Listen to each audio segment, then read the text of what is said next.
Subscribe channel Truth.id dan aktifkan lonceng notifikasi untuk mendapatkan informasi seputar live streaming dan video khotbah terbaru. Posisi tombol subscribe berada di kanan atas channel kami dan jangan lupa nyalakan loncengnya. Shalom jemaat yang dikasihi oleh Tuhan, kembali lagi kita berjumpa dalam ibadah tengah minggu pada hari ini. Kita semua yakin dan percaya bahwa Tuhan kita adalah Tuhan yang sangat mengasihi kita. Oleh sebab itu tidak ada satu hal pun yang buruk yang terjadi dalam kehidupan kita, karena semua adalah anugerah-Nya. Setiap hari adalah hari Tuhan dan setiap waktu adalah waktu Tuhan. Mari bersama-sama kita memberi diri di hadapan-Nya. Kita mau nyanyikan, setiap hari adalah harimu. Setiap hari adalah harimu. Setiap waktu adalah waktumu. Tak ada tempat bagiku karena Engkau penuhi ruang hidupku. Setiap hari adalah harimu. Setiap waktu adalah waktumu. Tak ada tempat bagiku karena Engkau penuhi ruang hidupku. Hari ini, nanti dan selamanya ku mengiring Engkau, hanya Engkau saja. Dalam suka, dalam duka, tetap Engkau yang ku cinta. Hari ini, nanti dan selamanya ku mengikat janji melayani-Mu saja.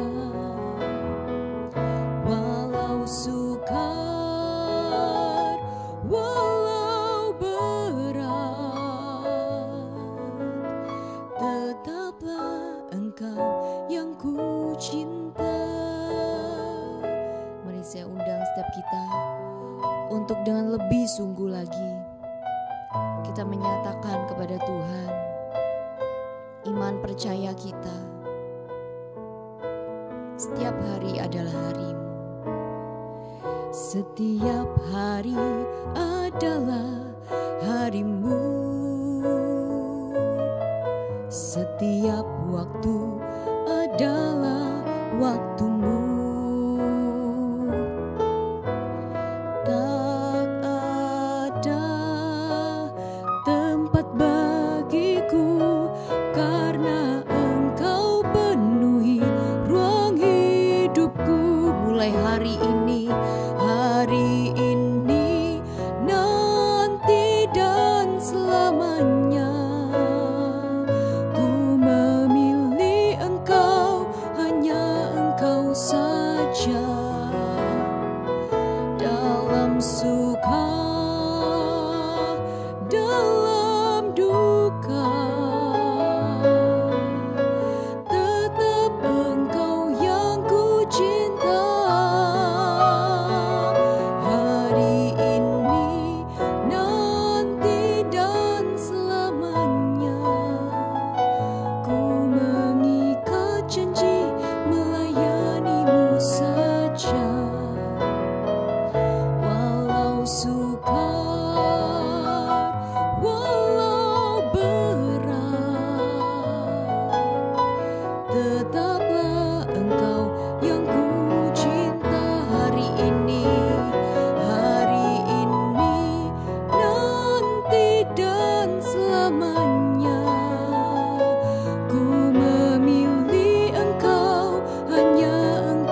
Tetaplah Engkau yang ku cinta.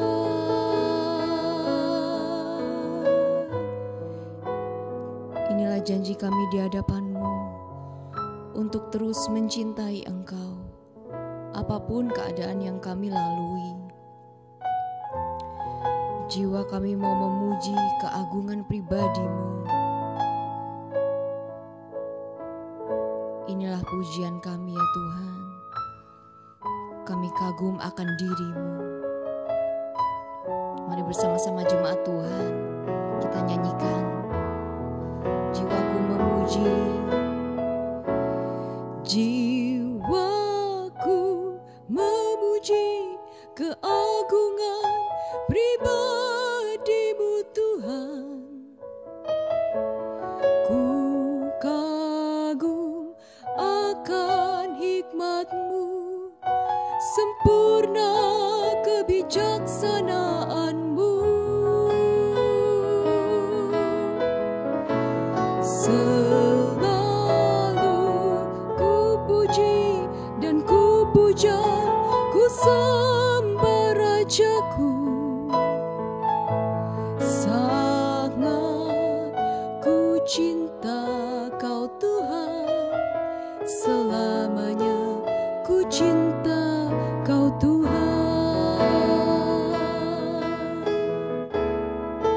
Aku ada ini karena anugerah-Mu dan kasih setia-Mu. Aku ada ini karena anugerah Tuhan, kasih setia-Mu yang tidak berkesudahan. Tetes air mataku, sungguh Kau yang pedulikan, hanya Kau yang mengerti diriku Tuhan. Tangan setia-Mu tuntun sepanjang perjalanan, melewati jurang gunung tinggi pencobaan. Dengan nasihat-Mu Engkau ajar ku mengerti, semua ini bawaku ke rumah abadi. Jiwaku memuji, jiwaku memuji keagungan pribadi-Mu Tuhan. Kami kagum, ku kagum akan hikmat-Mu, sempurna kebijaksanaan-Mu. Selalu ku puji dan ku puja, ku sembah Rajaku. Sangat ku cinta Kau Tuhan, selamanya ku cinta Kau Tuhan. Sangat ku cinta, sangat ku cinta Kau Tuhan, selamanya ku cinta Kau Tuhan. Kau yang sangat ku cinta, sangat ku cinta Kau Tuhan, selamanya ku cinta Kau Tuhan.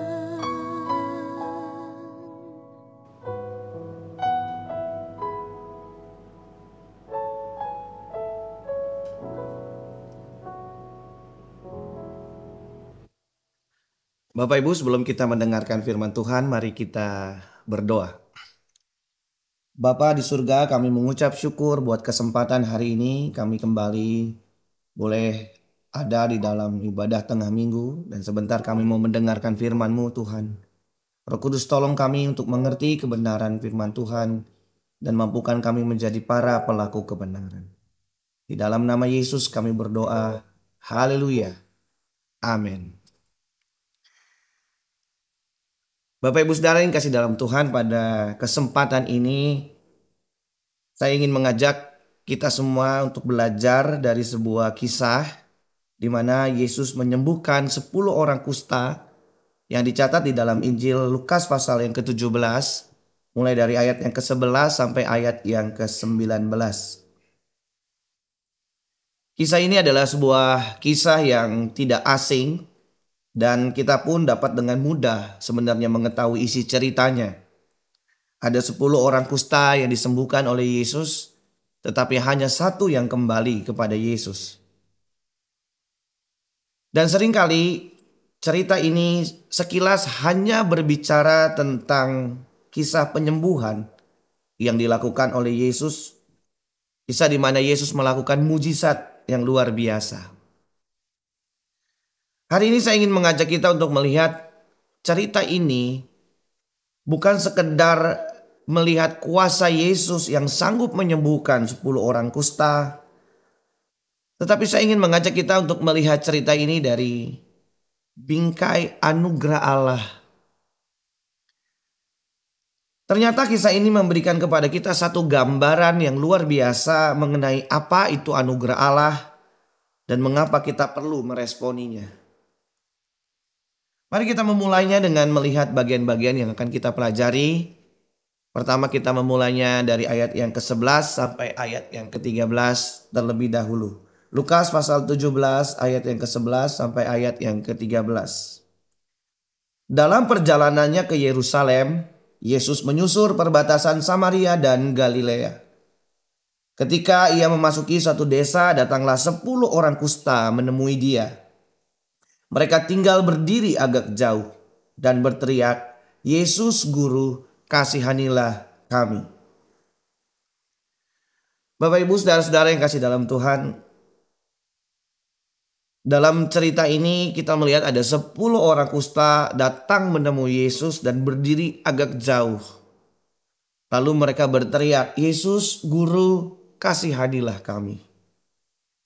Menurut Bapak Ibu, bagaimana kira-kira keadaan 10 orang kusta yang berteriak tadi, "Kasihanilah kami"? Saya coba berimajinasi dan membayangkan keadaan mereka saat itu ketika mereka berdiri agak jauh dan berteriak kepada Yesus, "Kasihanilah kami." Menurut saya teriakan itu bukanlah teriakan biasa, tetapi teriakan ini adalah sebuah jeritan yang dalam, jeritan penderitaan yang luar biasa. Ini bukan hanya sekedar teriakan biasa, tetapi ini adalah jeritan yang dalam yang menggambarkan sebuah penderitaan yang luar biasa. Mengapa demikian? Pada saat itu Bapak Ibu, kusta adalah penyakit yang dianggap najis oleh orang Israel. Dan orang yang kena kusta harus keluar dari lingkungannya, diasingkan, diisolasi. Sehingga orang yang mengalami kusta atau orang yang terkena penyakit kusta pada waktu itu mengalami minimal 2 hal. Yang pertama, dia sakit secara fisik karena di tubuhnya ada kusta. Dan biasanya kusta itu yang sudah lama itu membuat bagian-bagian tubuh seperti tangan, hidung dan lain sebagainya lepas ya Bapak Ibu Saudara. Tentu ini penderitaan secara fisik. Tetapi yang kedua, bukan hanya sakit secara fisik, tetapi juga sakit secara batin. Mereka dikucilkan, mereka dianggap najis, mereka tidak diperhitungkan, dianggap remeh, dipandang sebelah mata, direndahkan dan tidak punya harapan hidup. Sehingga ketika mereka berteriak, "Kasihanilah kami," ini merupakan satu teriakan lirih yang keluar dari dalam diri dia. Dari dalam 10 orang kusta ini. Ini adalah gambaran penderitaan. Kalau saya boleh menerjemahkan secara bebas, kalimatnya, "Lihatlah kami yang tidak punya harapan ini. Siapakah yang bisa menyelamatkan kami dari kenyataan ini?" Teriakan itu seolah-olah berkata demikian, kami ini sudah tidak punya harapan. Siapa yang bisa menyelamatkan kami dari keadaan ini? Bapak Ibu Saudara-saudara yang kasih dalam Tuhan, Gambaran ini juga adalah gambaran hidup manusia. Beberapa dari kita mengalami sakit secara fisik dan manusia mengalami sakit secara fisik. Hari ini bicara soal penyakit, ada banyak penyakit yang mematikan Bapak Ibu Saudara. Namun juga beberapa dari kita ya, manusia juga mengalami sakit secara batin. Ada mungkin di antara kita yang mengalami penolakan, dikucilkan dari keluarga, dianggap remeh, direndahkan, dipandang sebelah mata, diperlakukan tidak adil dan sebagainya. Kalau Bapak Ibu Saudara mengikuti Abam, bisa melihat sendiri betapa hebatnya penderitaan hidup manusia di sekitar kita hari ini. Sehingga sama seperti kusta, dosa itu menghadirkan penyakit fisik dan batin manusia. Dan sebenarnya kalau mau jujur, kita pun harusnya berteriak yang sama. Yesus, kasihanilah aku Tuhan. Walaupun mungkin ada di antara kita yang berkata, oh saya tidak perlu Tuhan. Seperti misalkan mereka ya, kaum humanis yang berkata, oh saya nggak perlu Tuhan, saya cukup hidup baik-baik. Saya tidak berbuat jahat dengan orang. Saya punya etika dan moral yang baik. Sudah cukup. Daripada mereka yang katanya beragama, menyembah Tuhan, tapi hidupnya tidak ada bedanya dengan mereka yang gak punya agama. Namun disinilah letak kesalahannya. Mereka berpikir dosa hanya sebatas perbuatan saja. Doing. Membunuh, berzina, mencuri. Oh iya, betul itu dosa. Itu adalah perbuatan dosa, betul. Tetapi Alkitab mengajarkan kita bahwa dosa bukan sekedar perbuatan saja. Tetapi dosa itu adalah natur manusia, being. Artinya Bapak Ibu Saudara, kita tidak usah buat kesalahan pun, kita tidak berbuat kesalahan dan pelanggaran, status kita tetap orang berdosa. Status kita tetap orang berdosa. Paulus pernah berkata di dalam Roma pasal 7 ayat 24. Aku manusia celaka. Siapakah yang akan melepaskan aku dari tubuh maut ini? Jadi kalau mau jujur, kita harus mengakui bahwa keadaan kita pun sama dengan 10 orang kusta tersebut yang berteriak kepada Yesus, kasihanilah kami. Kita adalah orang-orang berdosa yang perlu anugerah dan belas kasihan Tuhan. Mari kita lanjutkan pembacaan kita Bapak Ibu Saudara dalam ayat yang ke-14 sekarang. Lalu ia memandang mereka dan berkata, pergilah. Perlihatkanlah dirimu kepada imam-imam. Dan sementara mereka di tengah jalan, mereka menjadi tahir. Bapak Ibu Saudara-saudara yang kasih dalam Tuhan, seringkali ketika kita membaca bagian ini, biasanya apa yang menjadi fokus kita? Apakah kalimat, dan sementara mereka di tengah jalan, mereka menjadi tahir? Sehingga seringkali penekanannya pada kuasa dan mujizat yang Yesus lakukan dalam perjalanan mereka menjadi tahir. Hal ini tidak salah sepenuhnya karena memang Yesus mengadakan mujizat dan mereka menjadi tahir. Akan tetapi Bapak Ibu, kata kunci dalam ayat ini menurut saya terletak pada kalimat ini. Ia memandang mereka. Yesus memandang mereka. Kata memandang dari kata Yunani oida. Beberapa teks bahasa Inggris menerjemahkan secara harafiah yaitu to see, melihat dengan mata.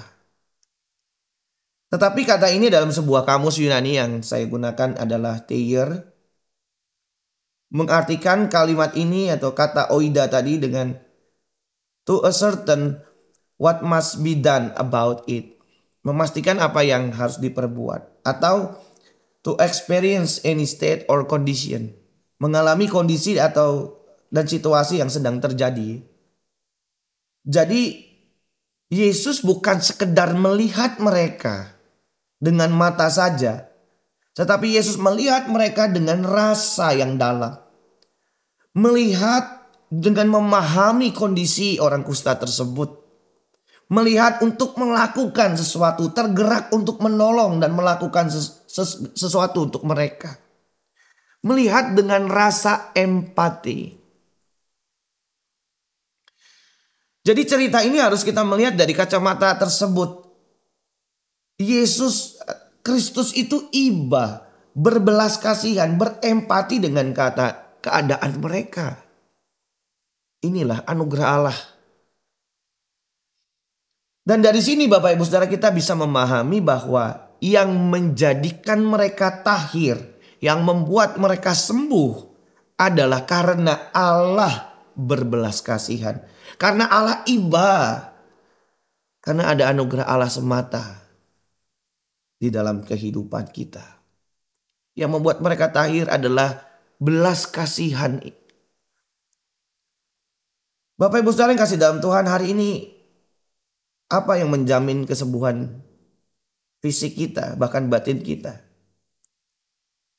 Selain daripada anugerah Allah melalui Yesus Kristus lewat pengorbanannya di atas salib.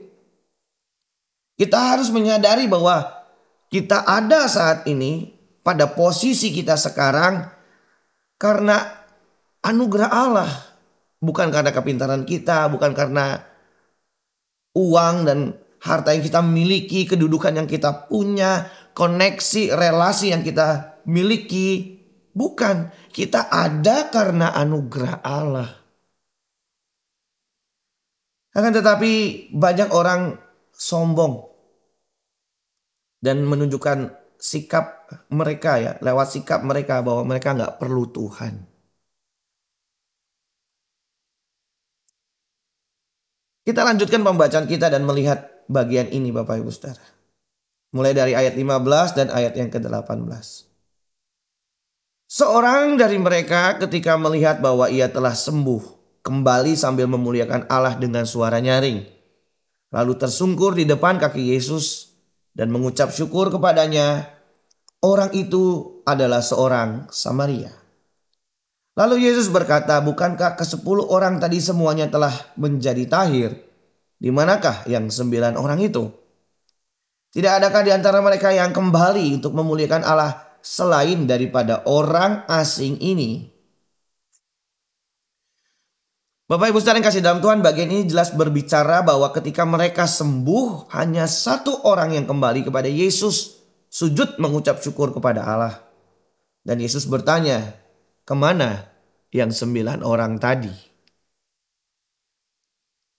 Bapak Ibu Saudara, untuk penjelasan akan bagian ini kita perlu agak sedikit konsentrasi Bapak Ibu Saudara. Perhatikan baik-baik. Apakah ketika Yesus bertanya kemana yang 9 orang itu, mau menunjukkan bahwa Tuhan Yesus itu menuntut balas atas mujizat yang dia lakukan? Kira-kira apakah Tuhan itu gila hormat, gila sanjungan? Sehingga dia bertanya, di mana yang 9 orang tadi? Kok nggak balik? Jika tidak demikian, kira-kira kenapa Yesus bertanya seperti itu? Ternyata jawabannya terletak pada keterangan yang penting ini dari Lukas. Orang yang balik itu, kata Lukas tadi adalah orang Samaria. Apa hubungannya kalimat ini dengan pernyataan tadi? Mari kita perhatikan baik-baik Bapak Ibu Saudara ya. Dengan keterangan orang Samaria memberikan sebuah indikasi bahwa 9 orang yang lain yang tidak balik itu bukan orang Samaria. Artinya mereka orang Yahudi. Dan orang Yahudi mengerti betul bahwa penyakit kusta adalah penyakit yang tidak mungkin sembuh. Jadi kalau ada orang kusta sembuh, ini sama nilainya dengan orang mati bangkit. Mustahil. Dan orang Yahudi mengenal sebuah hukum yang berkata perbuatan dibalas perbuatan. Sampai di situ Bapak Ibu Saudara, sekarang kita masuk lagi ya, saya tambahkan. Kita kembali ke ayat 11 karena ada hal yang juga penting di situ. Di dalam ayat 11 tadi Bapak Ibu Saudara dikatakan bahwa Yesus lewat perbatasan dan menyebut 3 kota, Galilea, Samaria, dan Yerusalem. Nah, kota Galilea Bapak Ibu Saudara, ini letaknya ada di atas ya. Adalah kota yang sangat dipengaruhi oleh budaya Yunani. Sehingga orang-orang seringkali menyebut kota Galilea itu sebagai kota sekuler sebenarnya. Sekuler kota Galilea itu. Lalu Samaria yang ada di tengah, lalu di bawah Yerusalem. Samaria setelah Galilea itu adalah masyarakat kawin campur. Mereka punya tradisi menyembah berhala. Dan seringkali, mohon maaf Bapak Ibu Saudara, julukan buat mereka itu adalah orang kafir. Sementara Yerusalem, ini kotanya imam, ada bait Allah. Kumpulan dari orang-orang yang beragama, kampungnya orang Yahudi. Jadi 9 orang Yahudi ini harusnya ya melihat keterangan ini, 9 orang Yahudi harusnya paham betul kalau mereka sembuh. Ini perkara yang mustahil, ini ajaib, ini anugerah. Dan yang terlebih lagi mereka punya hukum dan budaya untuk membalas perbuatan dengan perbuatan. Artinya mereka harusnya tidak perlu diperintah untuk membalas kebaikan Kristus yang sudah menyembuhkan mereka. Tetapi kenapa kok malah orang Samaria yang tadi notabene katanya orang kafir, nggak mengerti hukum, punya tradisi menyembah berhala, justru yang sadar kembali kepada Yesus. Orang yang tidak tahu hukum perbuatan itu tetapi malah melakukannya. Ironis bukan? Jadi pertanyaan Yesus di sini, di mana yang 9 orang tadi? Menurut saya ini adalah kalimat sindiran. Harusnya orang Yahudi yang tahu betul, dialah yang harusnya lebih dulu balik menjadi contoh. Tapi justru orang Samaria yang dituduh kafir itu justru yang tahu berterima kasih. Bapak Ibu Saudara yang kasih dalam Tuhan, keadaan ini tanpa disadari juga bisa jadi keadaan kita, orang-orang yang percaya. Kita yang mengaku mengalami anugerah Allah tetapi tidak meresponi anugerah itu dengan benar. Dalam perenungan saya menemukan bahwa hanya orang-orang yang menyadari bahwa ia adalah orang yang berdosa yang dapat sungguh-sungguh menghayati anugerah Allah tersebut dengan benar. Jadi kalau orang sombong, orang yang tidak perlu Tuhan, pasti tidak bisa menghayati anugerah dengan baik. Pertanyaannya bagi kita saat ini, seberapa jauh Bapak Ibu Saudara dan saya meresponi anugerah Tuhan itu dengan benar? Atau kita seperti 9 orang Yahudi tadi yang ketika sembuh tidak kembali kepada Yesus. Padahal mereka seharusnya yang lebih dulu datang karena mereka yang lebih dulu tahu hukum. Maka di dalam ayat 19 maksud saya. Lalu ia berkata kepada orang itu, berdirilah dan pergilah, imanmu telah menyelamatkan engkau. Yesus menutup dengan kalimat imanmu menyelamatkan engkau. Bapak Ibu Saudara yang kasih dalam Tuhan, di sini kita diberitahu sebuah penjelasan bahwa iman yang menyelamatkan itu adalah iman yang tahu berterima kasih atas anugerah Allah. Seperti orang Samaria tadi, dia datang kepada Yesus, tersungkur di depannya dan berterima kasih, lalu memuliakan Allah. Bapak Ibu Saudara yang kasih dalam Tuhan, pelajaran rohani yang bisa kita renungkan saat ini lewat firman Tuhan. Yang pertama bicara bahwa siapapun kita perlu anugerah Tuhan. Kita harus menyadari bahwa kita ada saat ini karena kemurahan hati dan belas kasihan Allah. Itu sebabnya Bapak Ibu Saudara, kita jangan sombong. Kita perlu Tuhan. Sebab tanpa Tuhan Bapak Ibu Saudara kita nggak bisa buat apa-apa. Tanpa Tuhan kita bukan siapa-siapa. Mari kita ingat betul hal ini. Kita tidak boleh sombong. Kita ini ada karena kemurahan Tuhan. Kita ada dan bisa menyelenggarakan segala sesuatunya karena belas kasihan Allah. Pelajaran rohani yang kedua Bapak Ibu Saudara. Kita harus tahu berterima kasih kepada Tuhan. Kita harus meresponi anugerah Allah yang besar itu dengan sungguh-sungguh, dengan benar. Jangan seperti 9 orang Yahudi yang sembuh tadi. Tetapi justru kita harus hidup dalam kebenaran. Bukan hanya kita tahu kebenaran itu, tetapi kita melakukannya dalam hidup kita. Sehingga Bapak Ibu Saudara jangan sampai kita menjadi orang yang mengaku tahu kebenaran lalu tidak melakukannya, yang menjadi ironis bahwa orang di luar Kristen yang tidak percaya Yesus justru yang lebih menghidupi nilai-nilai kebenaran. Itu sebabnya mari kita hidupi nilai-nilai. Bukan hanya sekedar tahu dan mengerti, tapi kita pun melakukannya. Yang ketiga Bapak Ibu Saudara, kita diingatkan bahwa kita belajar dan kita berjuang untuk memiliki belas kasihan seperti Bapa. Bapak Ibu Saudara, saya selalu mengingat kalimat ini ya.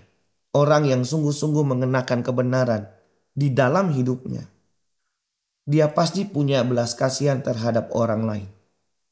Bahkan sekalipun orang yang menjahatinya.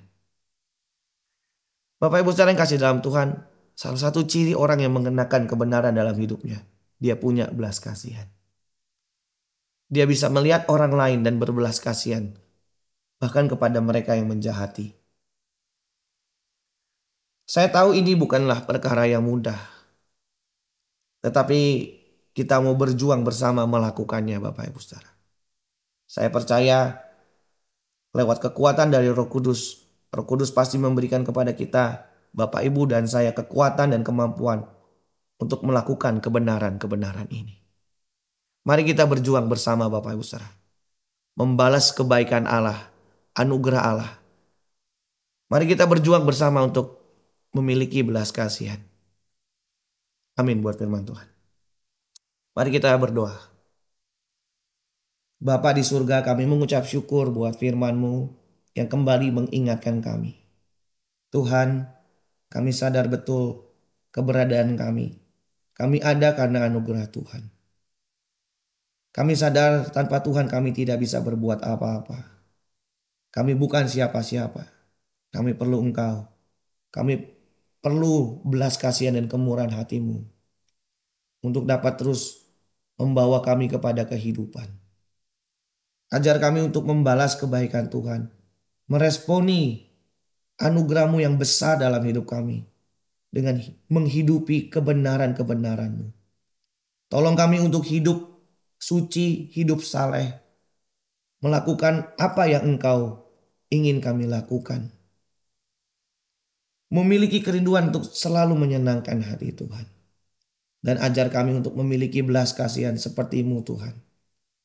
Kami dapat melihat orang di sekitar kami. Dan kami punya belas kasihan seperti Bapa. Roh Kudus tolong kami. Berikan kami kekuatan dan kemampuan. Kami menyerahkan kehidupan kami ke dalam tangan-Mu. Biar Engkau terus memimpin setiap langkah kami setiap hari. Di dalam nama-Mu kami berdoa. Haleluya. Amin.